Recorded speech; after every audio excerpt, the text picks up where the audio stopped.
Salutations, everybody. It is Matty here today, and the time has finally come. Let's talk about Halo Infinite's campaign. We've all certainly been patient enough.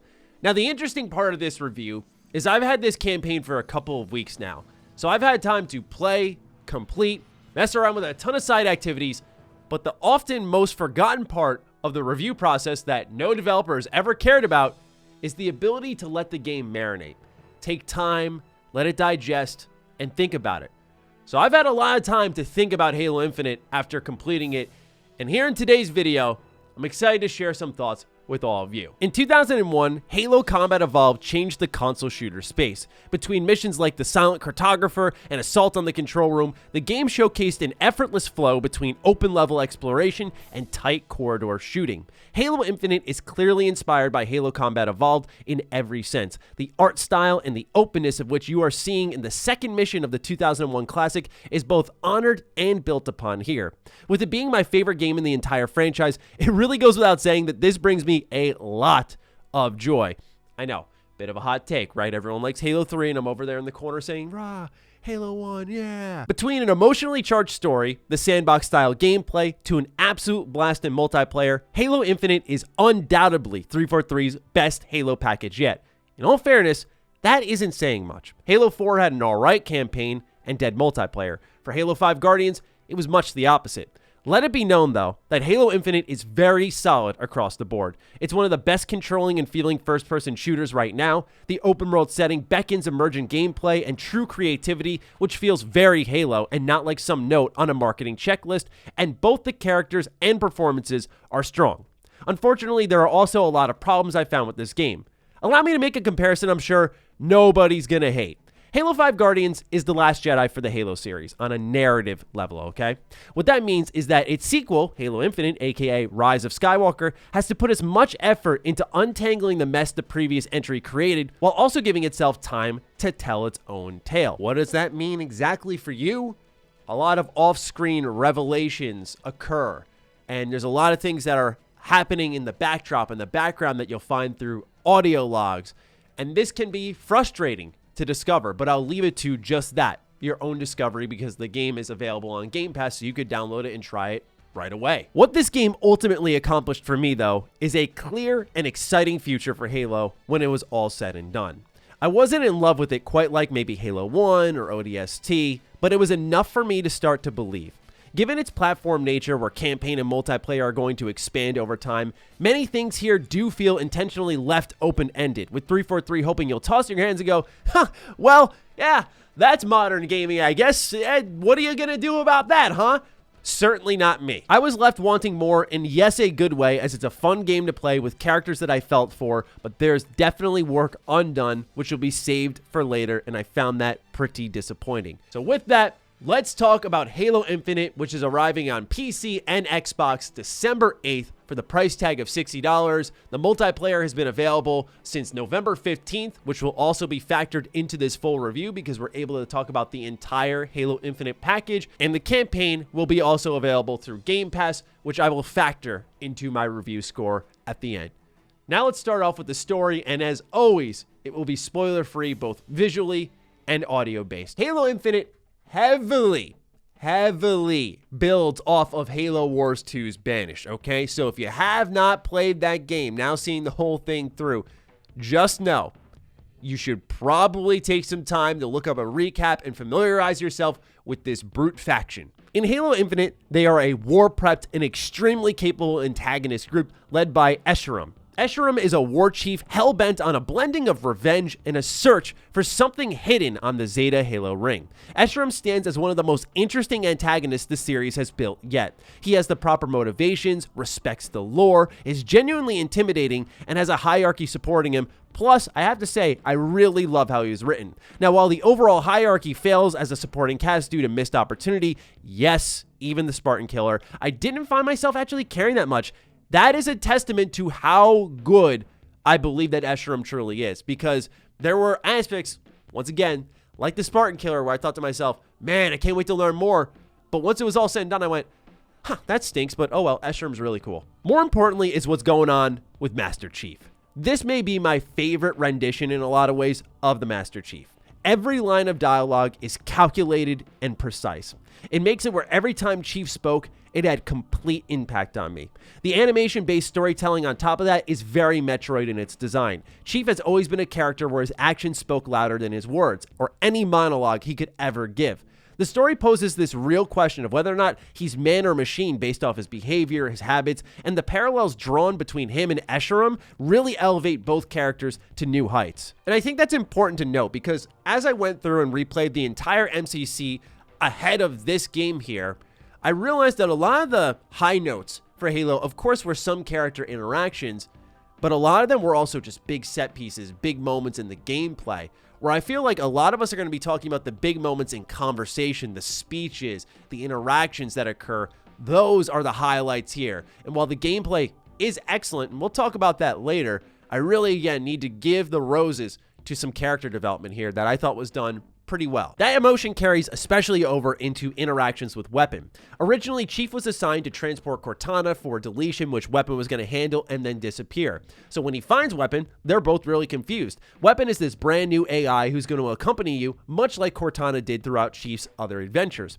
The way Chief cares for her based on Cortana's rampancy and its interactions with that is what brings them together so closely in a quick amount of time without the need for much major beats or explanations to do the heavy lifting. It's natural, it makes sense why, and when Weapon gets confused, it leads to this very interesting back and forth that's not too like, hey buddy, let's go on another mission, kind of like what we saw with Cortana. Beyond the main villain and some of these characters, I love what they're just doing with the lore here. As someone who played all the Halo games, as I said, in lead up to this review, I was really floored by how great of a job 343 did with making it feel like the Covenant, the Brutes, and other factions that, of course, I'm not going to ruin, show up without it feeling forced or needing to just have them there because Halo. Some of that is creative liberation, but some of that is really intelligently done. Oh, and right, I almost forgot. There's Echo 216. He's okay. He spends most of the game trying to be comedic relief by challenging Chief every step of the way and really just being annoying. He does have a couple of good moments, but out of the main trio there of Echo, Weapon, and Chief, I think he's definitely the weak link. Is he a bad character that should have never been there? Definitely not. They kept it condensed for obvious reasons, Halo 5, but I didn't find myself completely captured by him and his story. I think maybe it honestly would have hit more if they didn't spend time trying to make you laugh through him all the time, because when those serious moments rolled around, it was hard to take him seriously because he was always doing and saying stupid stuff to Chief for the rest of the game, before and after those moments. So while I have a lot of praise for the story, I do also have a lot of complaints. Some I think are severe omissions, and some are lighter. So let's discuss those. First and foremost is, while the characters are colorful, I cannot say the same for the world space. And I know this is a big question going into this review, but all you're getting here, I'm just going to be very honest with you, all you're getting here, Pacific Northwest, Forerunner dungeons, ship interiors, that's it. You're not going to see your snow levels, the Ark desert levels, none of that. None of that. Really, really hurts the game. Absolutely. There is no sidestep in that one. Even with all of my adoration for Halo 1 and especially the second level in that game, look, one of the best things about Halo is feeling like you're on the ring and seeing all these different spots. And I just can't fathom at times, and while there have been ones, I just can't fathom a Halo game like Infinite without a snow mission. It's so needed. And so the environmental diversity hurts this game because you start to feel a sense of familiarity as you run through yet another Forerunner dungeon. And even as the game presses on, you're begging it, please show me something new. And this isn't really a foreign concept for Halo. In fact, if you go back and play the whole series, you'll see a lot of, especially in Halo 1, 2, and 3, the first half of the campaign usually goes back in reverse and they reuse the levels with some changes.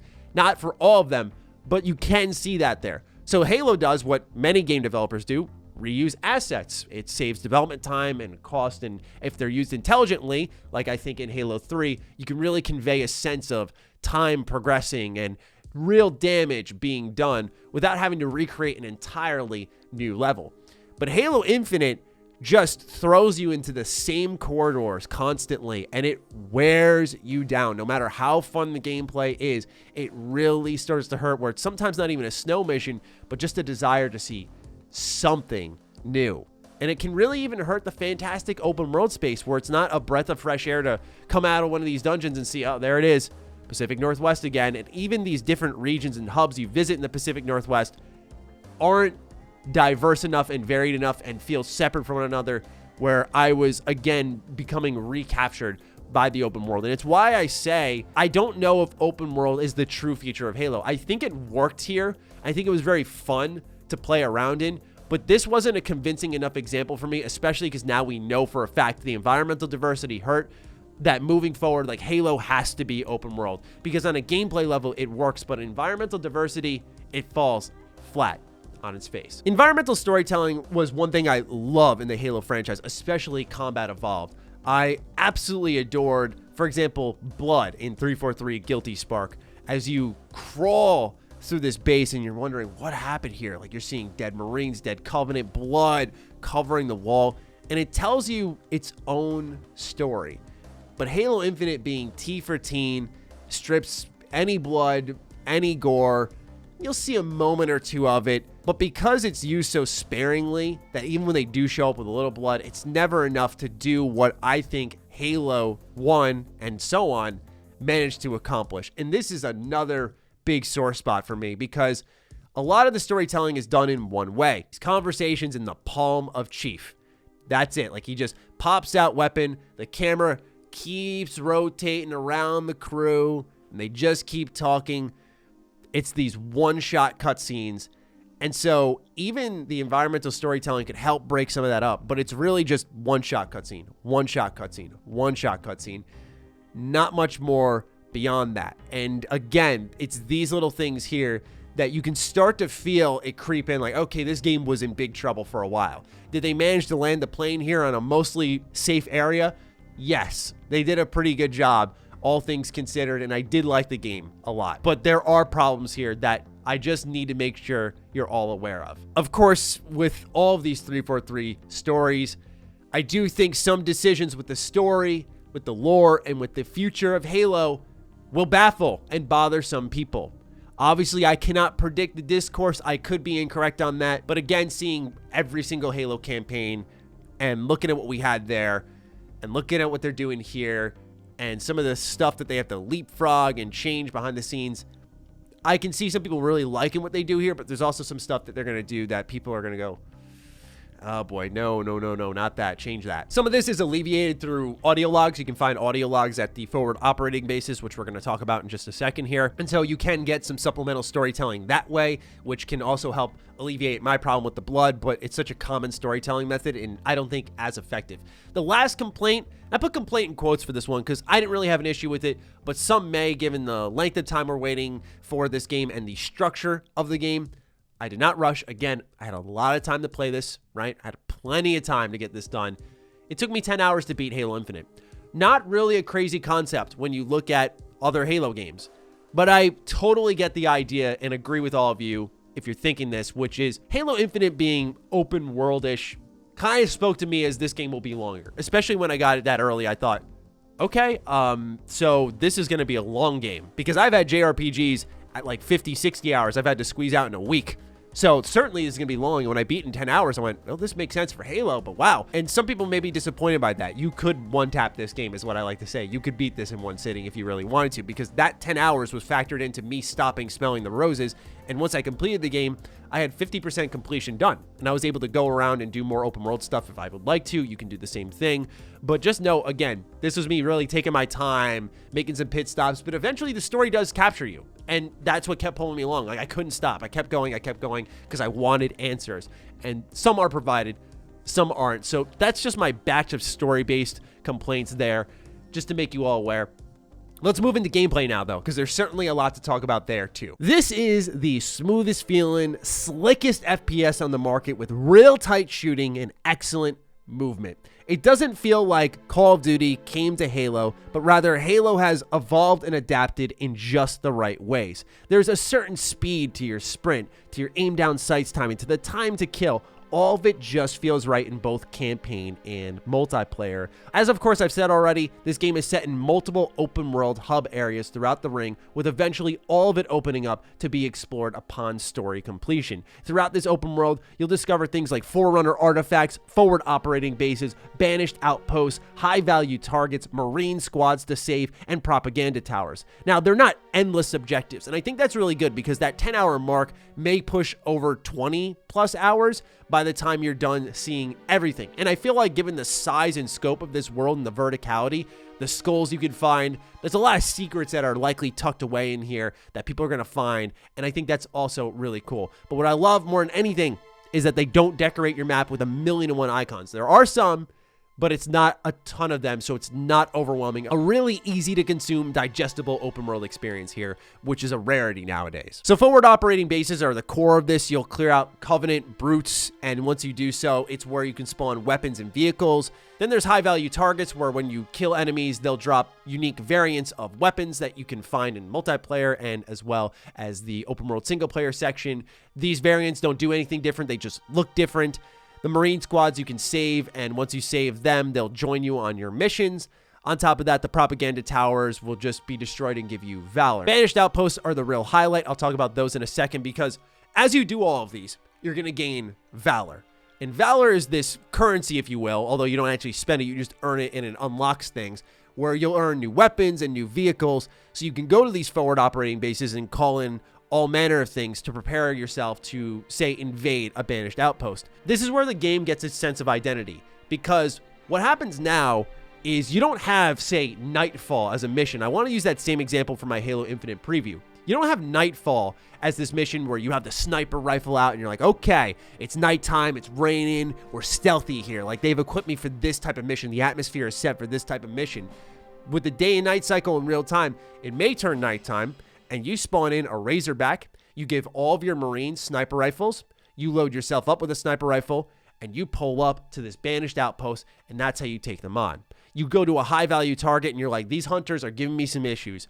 Here, boys, some rocket launchers for everybody. The open world is a conduit for customization and, in turn, you telling your own stories about how you handled objectives. Something I think is alluring and is in a way traditionally Halo, but usually it's in a more condensed environment that Bungie or 343 constructed for you to have a set number of tools where now it's pretty much limitless. Again, I liked it, but I don't know if this is the future of the series. I would like to see how they expand this with future environmental locations and objectives that they present for us. There are also boss fights in Halo Infinite. If they're mechanically sound, they're actually pretty fun, but if they're spongy, they can end up being boring because you're just spraying away at them and wasting a lot of ammo and time. But there are some bosses that have cool mechanics to avoid and target. There are weaknesses they have that you can expose, and when you're able to do those and get creative with the systems, that's when it's actually a lot of fun, and I could see it being a pretty cool component moving forward.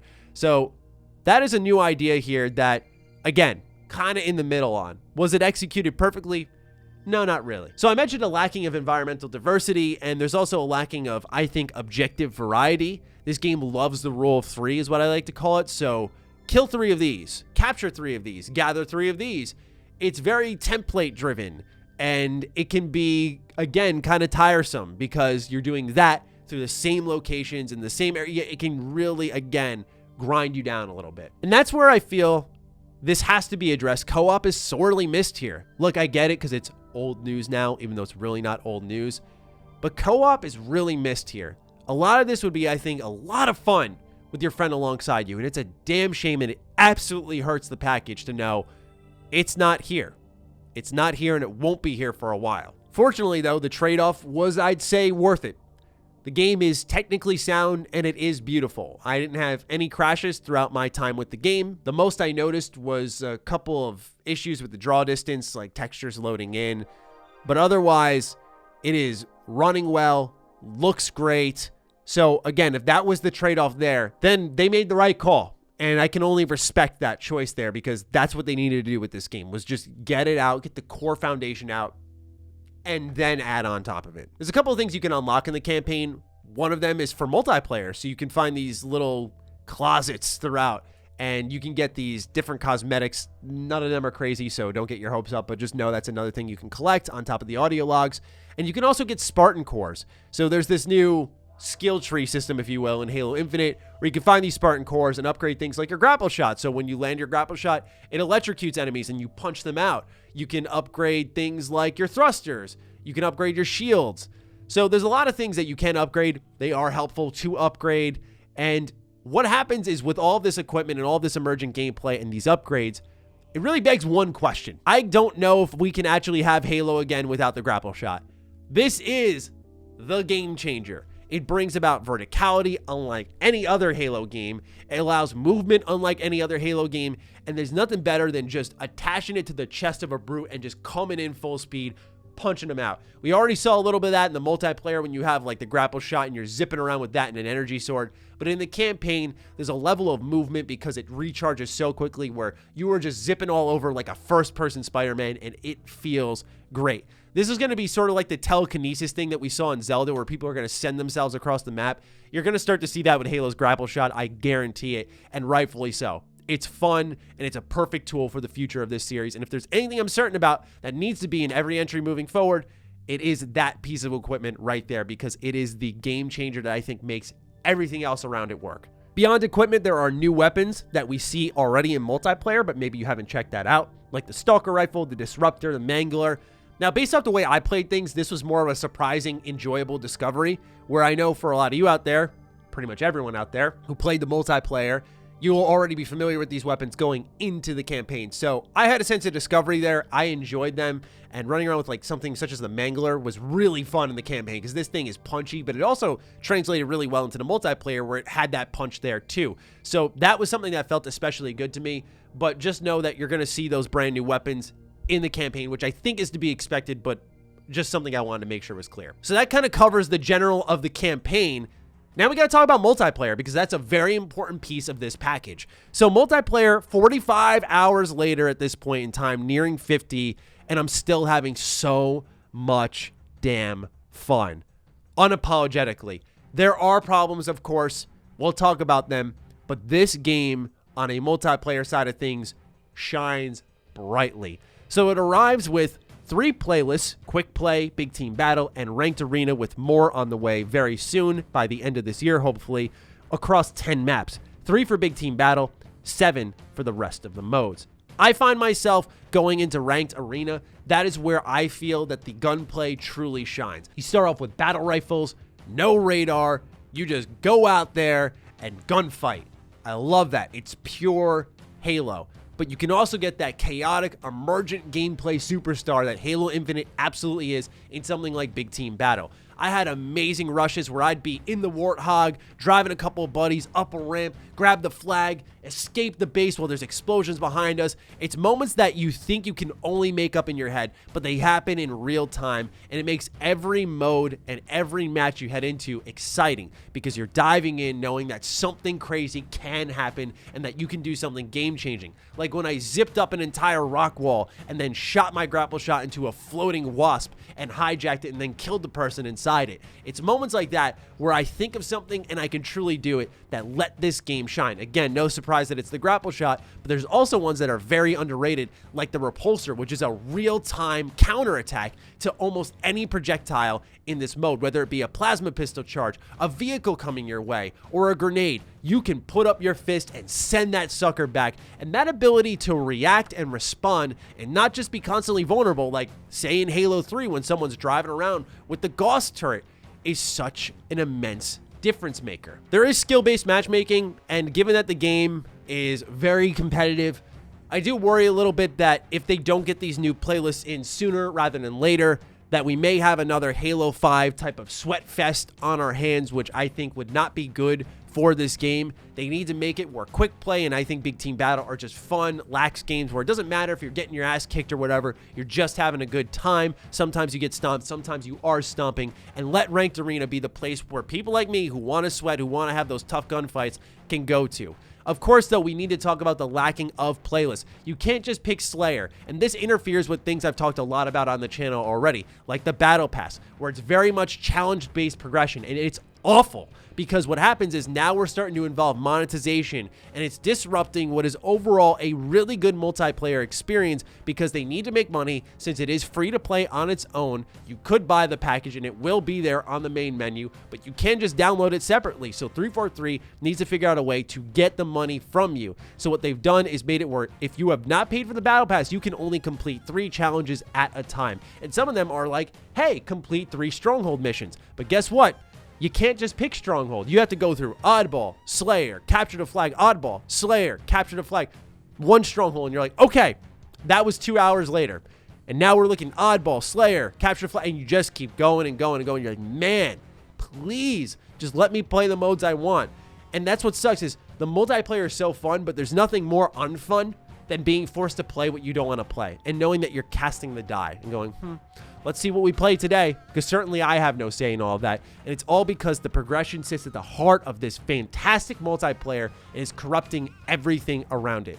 It makes you use weapons and play differently. So sometimes I'll find myself running around with the pistol because, hey, I need to get pistol kills for my battle pass. Sorry, dude, I need to progress though. And I start thinking differently. It's led to a system that makes it where once my weeklies are done, I'm off the game until my weeklies are back. I'm not just playing the game like, say, I did with Overwatch because the emergent game was fun and I just want to play it. It's because now it's been a multiplayer game with incredibly fun sandbox mechanics that has progression at its core rather than just playing and having fun and moving forward with something like, hey, you captured this many flags, you killed this many people, here's your XP total. And it's amazing because the game counts your score. So it's clear that there is something here that can track all of that, and it shouldn't be hard to implement, but it needs it yesterday. So while it is a phenomenal multiplayer that really can bring this game into the Game of the Year conversation, it is being marred by a system that tries to reinvent the wheel that never needed reinventing in the first place. That doesn't even get into the likes of auto-aim, which I think is very finicky in this game.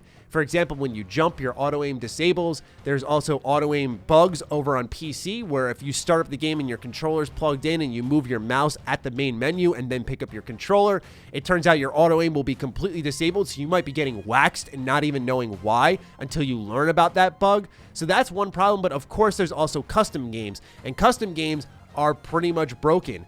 When you look at what I'd say something like Halo Reach managed to accomplish, and then you look at what's going on here with Halo Infinite, I know Reach was sort of in a time capsule, and it's a really special collection of multiplayer options. Even if I don't think it was the best multiplayer, it's the options that were presented to the player alongside Forge that's just like crazy. And now we have this free-to-play multiplayer mode where you almost have to wonder, and I would imagine it's a safe assumption that the boardroom's sitting there going, oh, well, we need player retention. Just keep doing it over time. Things could be right, but keep doing it over time. We don't want to give them too much too fast. This is the issue with it being free to play. It's very much a part of the package though, so we have to talk about it. It's definitely worth your time. Definitely give it a roll. But this progression system, if you can ignore it, do so. Unfortunately, me as an RPG fan, I struggle to ignore progression. That leaves us with one final segment. Sound. Sound is so important for Halo. And more than anything, the music. And the music here for 343, it seems to be the story for this trilogy of 343 games. It's the best it's been, but for me, it never really kicked off. It always felt like it was doing a build-up with the music, like it was ramping up, and I was like, yo, when this hits, oh, it's gonna hit. But it never does. It's like dun dun dun dun dun dun dun dun dun dun dun dun dun, and you're like, oh, here we go, here we go. But it never just kicks off. It never just slaps. And it always feels like I'm being blue-balled by the soundtrack. So it's better compared to 4, which had an awful soundtrack, and 5, which had a couple more noticeable tunes, but I also didn't think it was that good. But they just need Marty O'Donnell some way, somehow, because the soundtrack is solid enough, but it just doesn't elevate quite like it used to. Weapons do sound great. Ambient sounds, I think, will be continuously ignored, even though they are typically fantastic in Halo. They are fantastic here. All of the different sounds that pick up across the world spaces you're exploring. Take some time if you can just to hear them. They're really nice. And then, of course, we have to talk about the little conversations and callouts. One thing that I really liked about the sound design in this game was that you would have the Covenant and the Brutes talking amongst each other, and the way, like, once combat kicked off, the way they were calling you out, like where you were hiding and what you were wielding and what you were doing and when your shields were down and where they were going and how they were coordinating all that, it felt amazing. There was a lot of effort put into that absolutely needs to be commended. And that just leads to the overall voice performances being great. There isn't a bad performance in this game at all. There's characters I like a little bit less, but the performance across the board was excellent. So now it comes down to the verdicts. Do you buy? Do you wait for a sale? Do you just download it on Game Pass, or do you pass it up? This is an interesting one. Obviously, with Game Pass, give it a download. I definitely think this is worth a playthrough. And it's tough because the multiplayer is by far my favorite part of this package. I love the multiplayer in Halo Infinite so much, and I will definitely sink hundreds of hours into it. Possibly I'm wasting my time by even giving a rating to how much you should spend on this game, because if you're an Xbox fan and you care about Halo, you're probably just going to already be a Game Pass subscriber and download this. But if you want it in your collection, of course, that's a whole other conversation. And the other part that we have to consider is you're just buying the campaign. You are paying $60 for just the campaign space, which can run you about 10 to 20 hours depending on how much of a completionist you are. Now, I'm looking at this as the mixed bag approach, right? The way I played it, which is a little bit of side content, a little bit of story content, beat the main game, played some of the side content. So when I look at the big picture, I see the high quality gameplay, the sandbox elements. I see a solid emotional story here, although some threads I wasn't a fan of. I found myself liking a lot more of this game than what I disliked.